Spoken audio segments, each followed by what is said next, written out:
मनोरंजन शतपथी सभापति न्याय प्रेस क्लब। न्याय प्रेस क्लब जो तीनो प्रमुख समस्या नहीं आज धारणा जारी होता गत 4 तारिख ठारू प्रत्याहत होती। गत 21 तारिख में स्थानीय विधायक डॉक्टर प्रमोद मल्लिक आसिक कहते 3 दिन भितर आमर माछहाट स्थानांतरित करने प्रतिश्रुति देते प्रतिश्रुति अनुसार स्थानांतरित होती। माछहाट सीटू उठी स्थानीय बुद्धिजीवी राजनेता राजनेता गहण में आम धारणा आज प्रत्याहत होती। समस्त को धन्यवाद जनाऊँ। अक्षय सेनापति संपादक नियाली प्रेस क्लब आम विभिन्न समस्या को सबु समय आम लेखा मध्यम नियाली आनी था सामना को किंतु जितेबाला यह समाधान हमारे विलम्ब हुए आम विकल्प भाव जे निहाती आमको राजरास्ता को ओह्लैया पड़ो सेमती एक 3टी प्रमुख दाबी को नहीं आम राजरास्ता को ओह्लैलु। 24 दिन लड़ाई पर आम आज सफलता पाइचु। आ सफलतार श्रेय मु नियाली अंचल समस्त जनसाधारण समस्त सामाजिक कर्मी समस्त स्वेच्छासेवी गणमाध्यम प्रतिनिधि एवं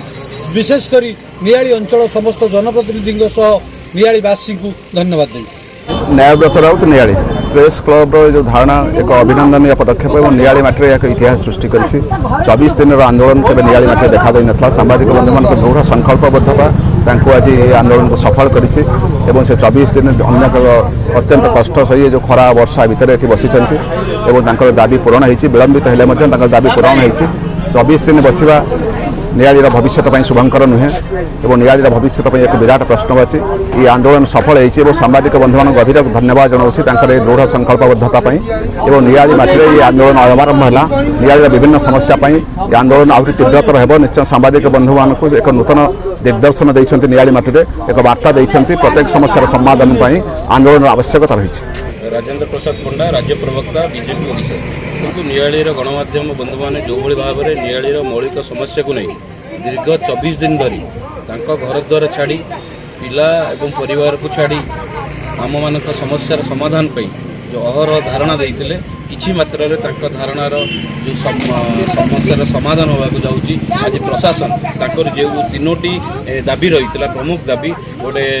रास्ता मुख्य रास्ता दूषित पानी हटाइबा एवं भेंडिंग जोन व्यवस्था हो एवं माछहाट को स्थानांतर करने हाईस्कल ठारू ये जो 3 दफा दाबी नहीं धारणा देते आज प्रशासन धारणा को मानवा जाऊँगी खूब शीघ्र माछहाट हस्तांतर होगा जाऊँगी भेंडिंग जोन कार्यक्रम आरंभ होगा जाऊँगी ऑलरेडी जो ट्रेन काम कार्यक्रम आरंभ हो सारी तेणु मु अंतर धन्यवाद देवी जो कार्यक्रम जो समस्या को लेकिन राजनैतिक व्यक्ति मैंने बसवा कथा धारणा से कम को आज गणतंत्र चतुर्थ स्तंभ आज धारणा बसी से समस्यार समाधान कर नियालीर जनसाधारण तरफ नियाली माटीर पुओ हिसाब से मुझे समस्त को अंतर अनेक अनेक धन्यवाद और साधुवाद अर्पण कर गणेश चंद्र साहू बारंग ब्लॉक समाजसेवी कटक सदर अंचल 7 तारिख दिन आसती कही दाबी समर्थन जन जहाँ 24 दिन पर प्रशासन निद भांगिला आज प्रशासन आपण दाबी की मानती मु धन्यवाद देवी जे प्रेस क्लब धैर्य ये असीम धैर्य क्या 24 दिन काल भोक उपास पड़ी जाऊ दाबी पूरण होगा से दाबी पूरण है एवं अशेष धन्यवाद प्रशासन को देवी सदर ये जो आम स्थानीय नियाली विधायक धन्यवाद देवी जाऊ डेरी आसिले सी आशीर्वाद आज समस्या समाधान होती समस्त को ये अंचल जो मैंने आज आंदोलन बसते न्यायव्रत राउत बापी पंडा ठू लगे आलोकलेंका जो मैंने सब बसते अशेष धन्यवाद देवी। सर्वप्रथम धन्यवाद तो आमर प्रेस क्लब पाइब जे प्रेस क्लब आमर चतुर्थस्तंभ जे द्वितीय भगवान जे 24 दिन लगला साधारण लोक कौन दाबी करेंगे मु अनुरोध करी जिते नियाली समस्या अच्छी जिते नियाली निर्वाचन मंडल समस्या Barang block Kantapada block Niali block से समस्या को समाधान करने को मु अनुरोध सब प्रेस क्लब भाई मैंने सबुठ आग रहतु त्याग करूँ आम सेवा करूँ यही दाबी सबू दाबी पूरण हम एवं सब कम ठीक भाव चलो मो शेष धन्यवाद दूसरी प्रेस क्लब भाई मानक माने प्रेस क्लब भाई आम तुम सबू तुम जीवन देवु तुम पाद धूली नहीं पूजा करूँ धन्यवाद।